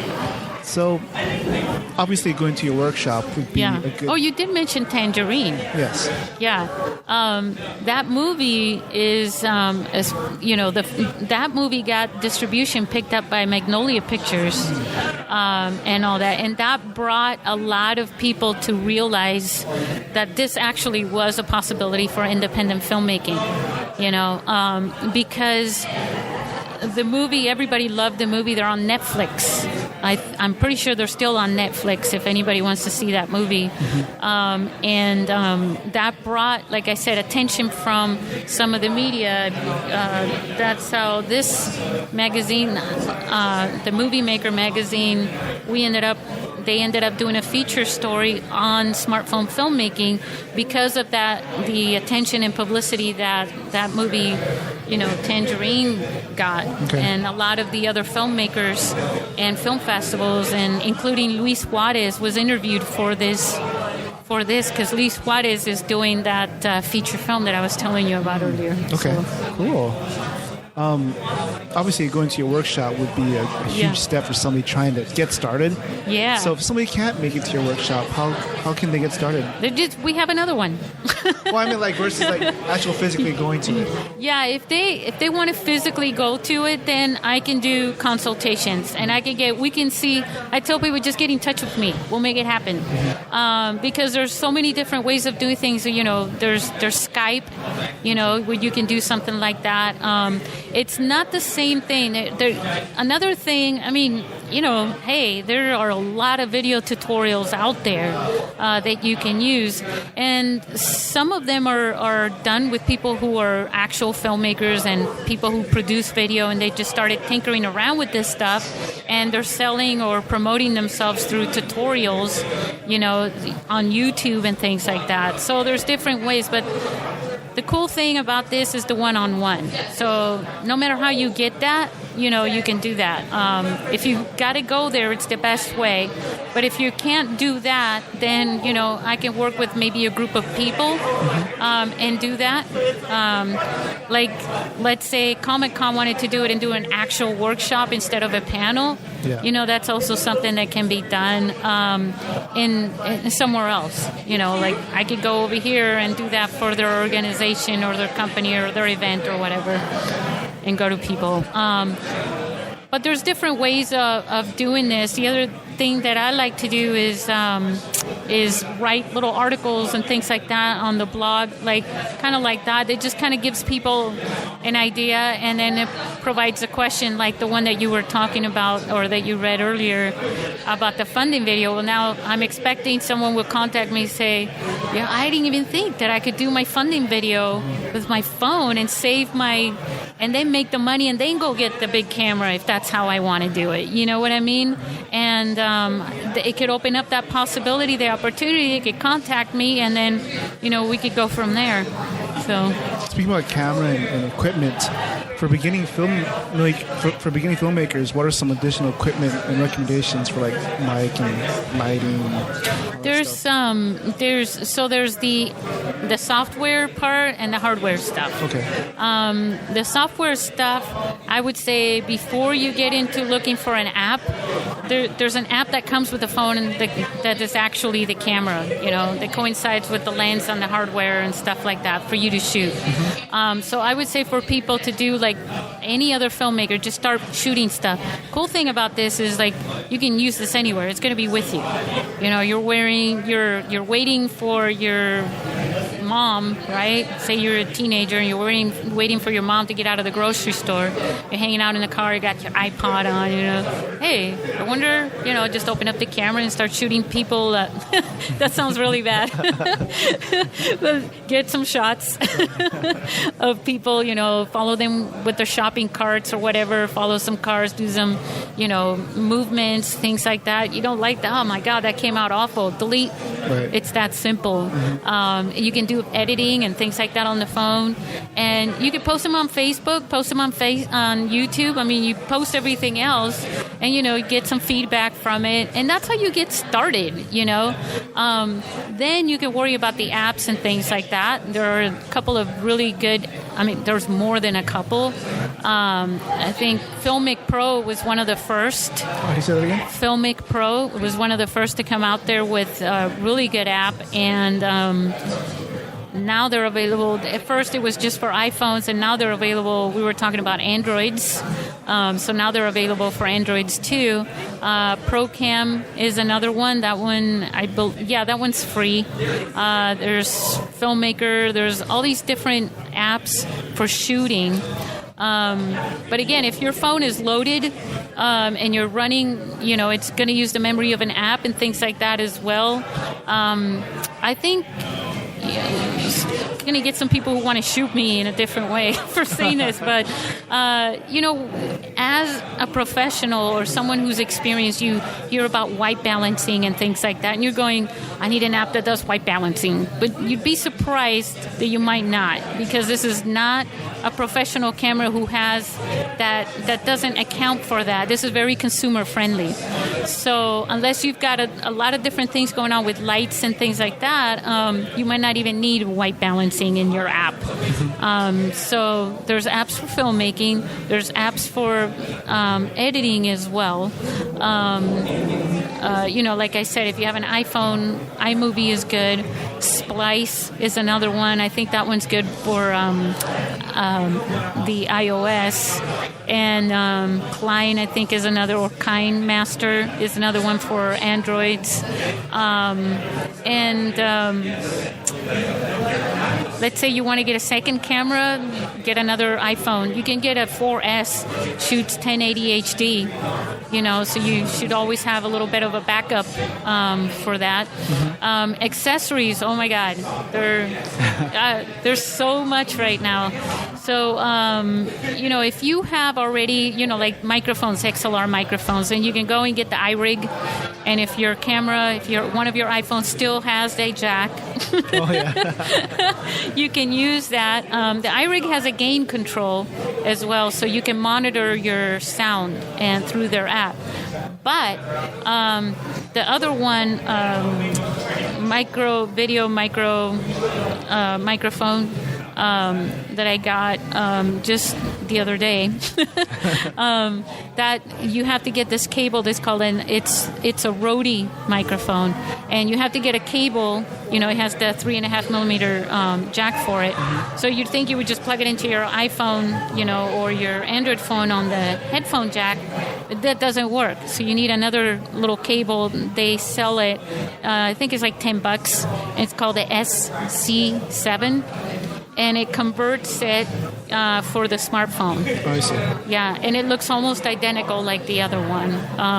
And so you use that. Now you connect your 3.5 millimeter, you know, your regular audio jack microphone on there, and don't have to worry about any of that stuff. And that's perfect for like what I was seeing some of these guys using at Comic-Con with their vlogs, where they were doing the rig thing, right? Yeah. The rig thing. It's going to be a new thing now. And they've got their smartphone hooked up and their microphone right there also hooked up, you know, and a light. And they're walking around just shooting stuff, you know, throughout the event. Great for B-roll and things like that, some quick interviews with people. So there's things like that. You can use regular tripods. There are many brands for the gimbals that you can use, but that also takes practice. You know, you really need to know what you're doing there. There's some gimbals that use this pendulum type of effect as well. If you're not careful with that, everything looks like you're rowing on a ship. Row, row, row your boat. I guess for our audience, can you explain what a gimbal is? Huh? I guess for our audience, can you explain what a gimbal is? A gimbal is basically, it runs on batteries, right? And it has buttons on it that will actually, it will stabilize your phone ultimately. It's like, let's say you're running through the woods following an actor or an animal or something like that, and you're shooting it. It will keep that, it'll look like a drone video. It will keep it very still. It basically balances and keeps the camera balanced no matter how much you move. You may have seen little short videos. I can't show this on here, but you see the phone in the middle just perfectly balanced, and the person is swinging the handle of the gimbal all the way around, but that phone stays where it is, and you can use it to keep, it's like a Steadicam type thing, you know, very still shots, but not static, if that makes any sense. So a gimbal is, but I think they start at like a couple $100 at least. Yeah. You know, I know the one that Apple sells, I think it's the Osmo.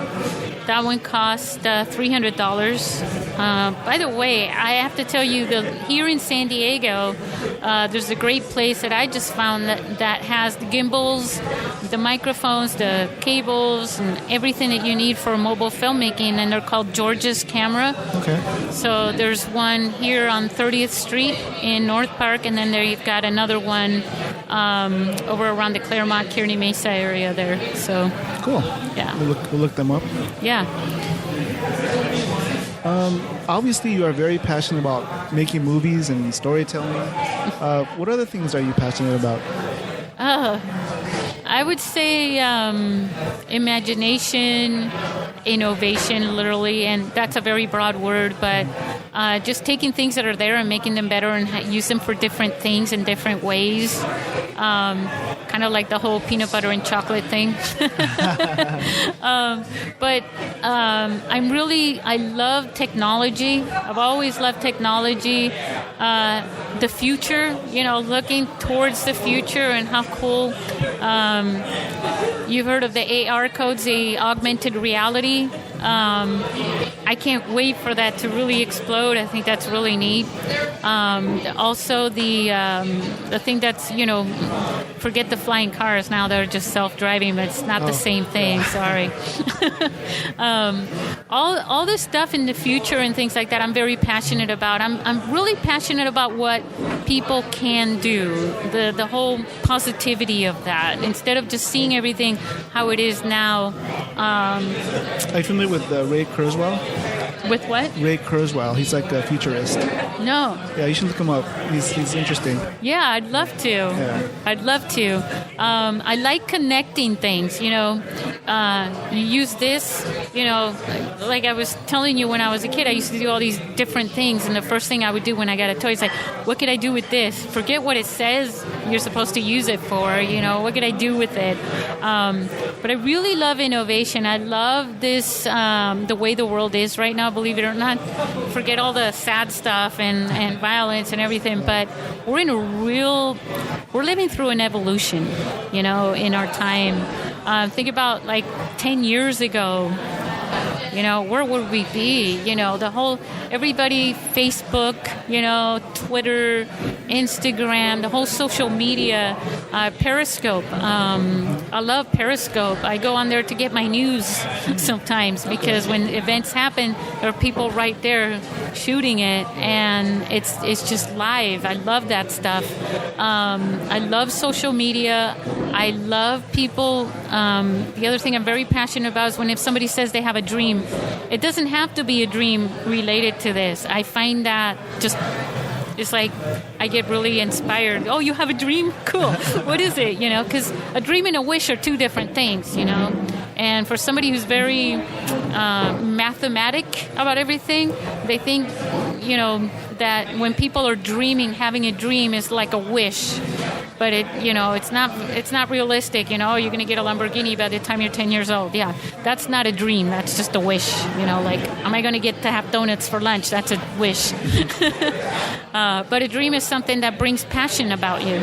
And yeah, I think what am I really passionate about? Passion itself. What makes that happen? It's like this magical thing. Cool. If I gave you $1 million, what would you do with it? If you gave me what? $1 million. What would you $1 million. Oh, I would just turn it into like the most awesome film festival in the world, like that you could even imagine, because there's so much that I'm holding on to on the side for, like the Mobile Film Resource Center type of a thing. Yeah, I would do that with it. People have said, so your answer is not making a movie? I'd rather see, kind of like when somebody comes to your house and you got the coolest video game, and you're like, play that so I can watch you play it, and seeing them enjoy that type of a thing is actually pretty cool. Like Halo and all those games. It's like that gets a little complicated for me. Xbox 360, when I had a lot of people come to the house and why aren't you playing? I'm like, I got fed up with it. I love what you're doing though. I want my Super Nintendo. Yep. It's really neat. I always thought that this would be a complete, having video games on here would be ideal because remember, that's, I'm showing all the Instagram notifications from the post that that I posted earlier saying we were going to do this podcast. That's also it right there, connecting with people. Yeah, I would say that's connecting through storytelling. You post a photo and you say a few words. That's a story in itself. And that gets me really excited as well. I mean, Facebook's pretty much a microblog. Yeah. People, when they go to post something on Facebook or on social media, they're really using their imagination, their creativity, their productivity, and they're really doing something pretty intelligent, which only professionals used to do. It's another form of broadcasting, which just takes everything put together, and you see some of the posts that someone who's 10 years old makes, and you're like, wow, that's pretty impressed. My niece is 19, and she's doing a blog, and she's very, I'm very proud of her, honest, because she does this stuff, and she wants to be an entrepreneur and everything. I'm like, yes, smart thing to do. How old is she, 19? 19, yeah. And what type of entrepreneur, what kind of business does she want to get into? She wanted to do fashion and things like that, so she's connecting fashion with media. actually. I wonder where she gets that from.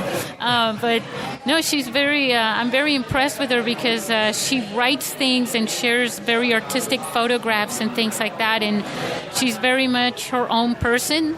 I would say if she's setting any trends, that she's the trendsetter, more than the follower. And like, it's just amazing. Someone who just gets out of high school, starts college, a little bit of college, and now she's like, I just want to be an entrepreneur.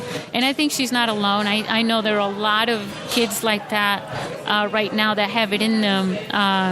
Kind of like the coders, the kids that are learning code and things like that, but they need something to do it for. Like, you've done graphics, right? So if someone says, just learn Photoshop. Well, I need a project to work on to learn it.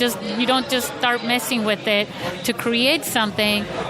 You really need something to go for, to shoot for, and then it's a challenge. So yeah.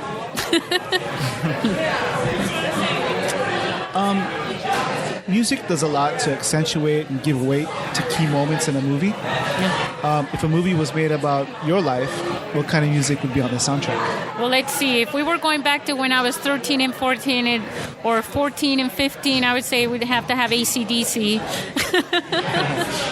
I was very much into AC/DC, and then that just opened up the doors to all this other music. I would say I like Daft Punk a lot. Cool. I really love Daft Punk. Yeah. Modest Mouse, Postal Service, Benny Benassi. Again, this has to do with acoustics. This only works if there's really good speakers or really good sound. I love a lot of the...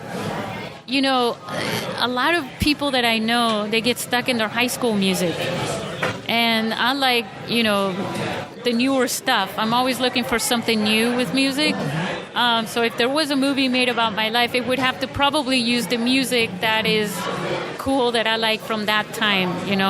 Like if I was 90 years old, you're doing a music about my life, I probably love whatever music was contemporary in that day that would follow that rock, techno type of a pattern. And I also like folksy music with, the classical guitars and instruments, the drums, the hand drums and stuff like that.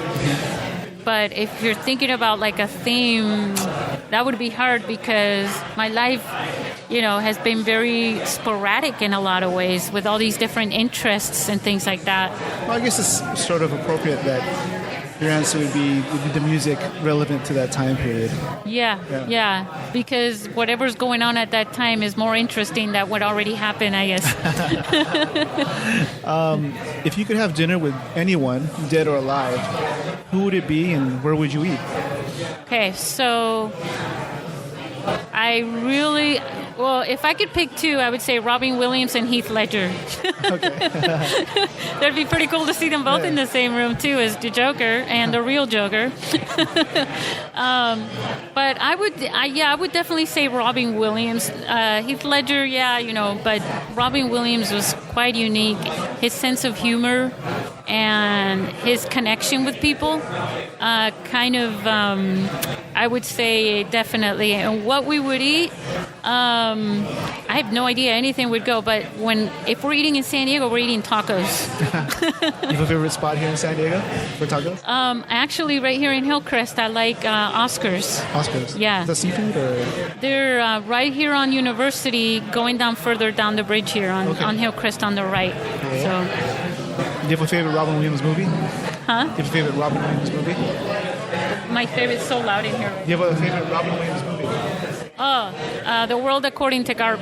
Oh, okay. Yeah, it was probably too long, but it's really, I just love his philosophy throughout that. I'll never forget that one scene when him and his wife are just married and they're looking at their house to be, a house to buy, and their airplane just crashes right into the house, and he's like, "We want it," and the real estate agent is looking at them like, "What?" And he's like, "What are the odds that that's ever going to happen again? We're safe there," And I love that kind of wild thinking, like so unexpected. Mm-hmm. But yeah, that was a really good movie, I think. The World According to Garp by Robin Williams.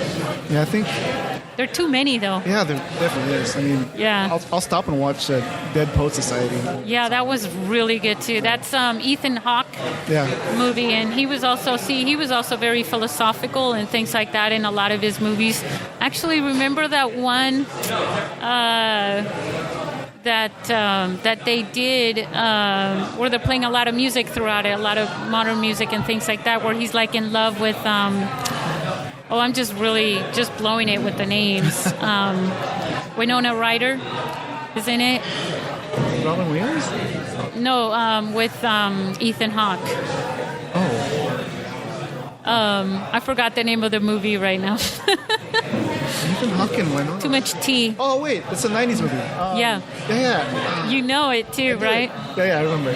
And there's so many good characters that came out from that movie too, outside of that. Yeah. But I really enjoyed that movie. I think I watched that movie probably like 20 times. You know, that was a good movie. Gosh, my name escapes me. Yeah, but Ethan Hawke is a really good actor. He is, the classic movie when he was a kid that he played with River Phoenix and them, when they're like kids and they build this little spaceship thing and they go out and they get captured by some aliens, and then they're flying in their dream, at the end and things like that. What was that one? It wasn't Flight of the Navigator, was it? Nope, it was something else. Yay for Google.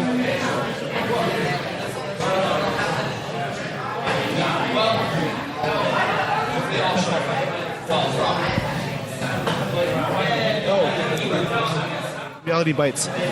Reality Bites. Yeah, that's the one that I was talking about with Ethan Hawke from Older. Yep. Yeah. And I love this series that he did with Julie Delpy. With Julie Delpy.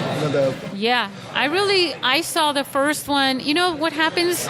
The first one is always the most unique one because you haven't seen the other versions. Yeah. They haven't come out yet. So it really does something to you when you watch. It's like Jaws, right? There's nothing like that first one. I like that series. Was it? In Prague, I think they were. No, it was in France. In France, right. It was Before Sunrise. Yeah. Yeah, I love that. The whole movie, the other one that came out a couple years ago, remember the one where that's another Ethan Hawke movie. Wow, that's probably why it's coming up. I guess they do it every 10 years. Yeah, about the boy growing up, Boyhood. Okay. That one was very, very cool because it was shot while this kid, the main actor, was growing up. So they'd have to go back and shoot scenes, and they had to talk about, now going into everything here, but they started out with one camera, and they ended up, because through time in the 90s, the cameras evolved so much into HD and things like that. So they started out with this one camera and this format and everything, and then it just grew. By the end of the movie, when he's driving in that car in the desert and everything, you can see the difference visually, in production value and everything like that, I guess, with the camera lens and everything that they were using compared to the first. But imagine, nothing like that had ever been done before. Mm-hmm. You really are committing a handful of people to Roseanne, what's her name, Arquette? Rosanna Arquette. It's not Rosanna Arquette, is it? I'm thinking of the wrong first name. But she was also in it. But yeah, you could see them age as parents even, like in real life. That was amazing. That was a good movie, and that had great music in it too. Yeah. So what other projects do you have on the horizon? Well, let's see. So there's a lot. So there's the film festival, which I'm organizing. We're always looking for sponsors that want to be a part of it and want to help, put everything together. But right now, my thing is, the submissions for the films and making sure everybody gets in before the deadline. So constantly organizing that. We are planning another event in February that will bring San Diegans, basically kind of like what I've learned from this, which is the connection between business, like we were talking about the different videos and things like that, business, technology with social media and the mobile, phones, smartphones and cameras and coding and websites, all that stuff. Bring in business, technology, and the entertainment entertainment industry together, all under one roof, and have this cool event taking place for people to network, meet each other, and again connect. Make the connections, because the connections are already there. And I just think I would love to make that in a way that it can really evolve and take off, and to bring that here into San Diego, where a lot of really cool things get started here, So then we have that. And I also have my workshop, which is coming up. One of them is coming up on November 18th, and then we've got a couple more before the film festival. We might be in another Comic-Con. I can't confirm anything yet, but we might be. Fingers crossed. So we'll see. Cross your fingers. Who do we need to talk to? Right? Well, his first name is Comic and his last name is Convention. No. The other thing that we are also planning. Oh, I can't tell you that one. We have this big thing coming up that I'm going to be announcing soon. Sorry, I just totally teased everybody. But stay tuned for that, because that's going to be huge. When are you going to release that news? Huh? When are you going to release this news? Very soon. I've been saying that for a while now, but I'm just putting a few people together that will finally finalize it. I would say definitely before the end of this year it'll get announced. Maybe even sooner, if that makes any sense. Well, we'll check up with you. Yeah. I should point out, can I do that? The Facebook page, because that's when we really announce more stuff there. Where can people find you online? So on Facebook, it's at Mobile Film Festival. There's no E on that. It's just Mobile Film Festival. I was going to ask you about that. Yeah, because it's a mobile film festival. It's an international mobile film festival. It's more like saying this is a movie, Now you're going to give it a title of the movie, and that is the International Mobile without the E Film Festival. That's our trademark name for the festival. Okay. But everything is under Botello Productions, as a product or a program from it. Mm-hmm. The Mobile Film Festival for Facebook, no E. And then at Instagram and on Twitter, we have a few accounts, but the Twitter and Instagram are both the same. They're at Mobile Film SD. So it's mobile with the E, Film SD. So that basically kind of pretty much covers the bases. And then there's more, but if you go to our website, International Mobile with the E, filmfestival.com, you will scroll down to the bottom on the footer, and you can see the different profiles that we have there. So you can go straight to our Facebook and Instagram and Twitter and stuff. I think we also have Pinterest. I love social media, and if I had the time, I would be all over them all day and all night. And sometimes I pretty much feel like even though I don't have the time, I'm still all over them all day, every day. Which platform do you have the most interaction with? It's kind of hard to figure that out, because it used to be like I was having a lot more on Facebook, on the page. Mm-hmm. We've also got a group on Facebook, International Mobile Film Festival, there that gets more interaction from people, because I think the groups show up on the timelines, when you post something, more than the page. So if you've done a like on a page, the recipients aren't going to, your Facebook friends aren't going to see it as much as on the groups. For some reason on the groups, it's just because they've subscribed to them, it's a little different, and Facebook seems to share that more. So you get more interaction.